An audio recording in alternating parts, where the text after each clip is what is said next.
1er octobre 1900. Asseyez-vous. Mes chers enfants, nous sommes entrés dans un siècle fabuleux, où les miracles, ceux nés de la science, seront quotidiens.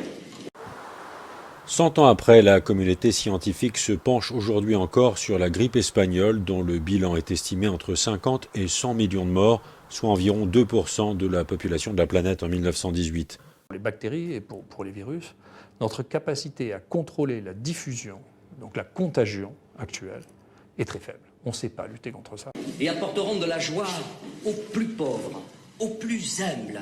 Il s'appelle Jean Perron Garvanov, hémophile, devenu séropositif après avoir reçu du sang contaminé.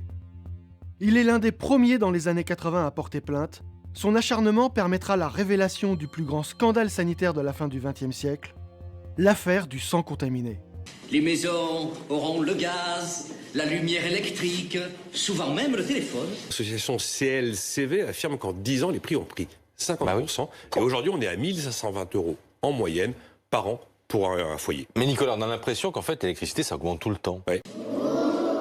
Oui, ce téléphone qui fera que d'ici on pourra parler sans se déranger et sans crier à des personnes qui habitent au Bagne ou même Aix-en-Provence. Vous avez certainement déjà eu affaire à Stéphanie ou à l'un de ses collègues. Le principe de l'arnaque est simple. Dans un message vocal, il nous présente un scénario monté de toutes pièces, avant de nous délivrer un numéro surtaxé qui commence le plus souvent par 0899. Oh, ben fan de pied. Oui, monsieur. Notre 20e siècle sera un très grand siècle. La guerre de 14, paf. La guerre de 40, paf. Le progrès est en marche. Bientôt, la machine exécutera les travaux les plus pénibles. Elle permettra sans doute de réduire à 10 heures la journée de travail. Ben, ce serait bien ça. Dans le Nord et le Pas-de-Calais, l'industrie représentait plus de 640 000 emplois en 1954, moins de 185 000 en 2018. Et l'ouvrier aura un jour de repos par semaine. La généralisation du travail du dimanche, c'est sa banalisation. Et sa banalisation, ça veut dire que demain, tout le monde sera obligé de travailler sans aucune contrepartie. Il ne restera que l'obligation de travailler le dimanche. Et guidé et sauvé par l'instruction, chacun aura sa place dans un monde qui respectera tous les hommes.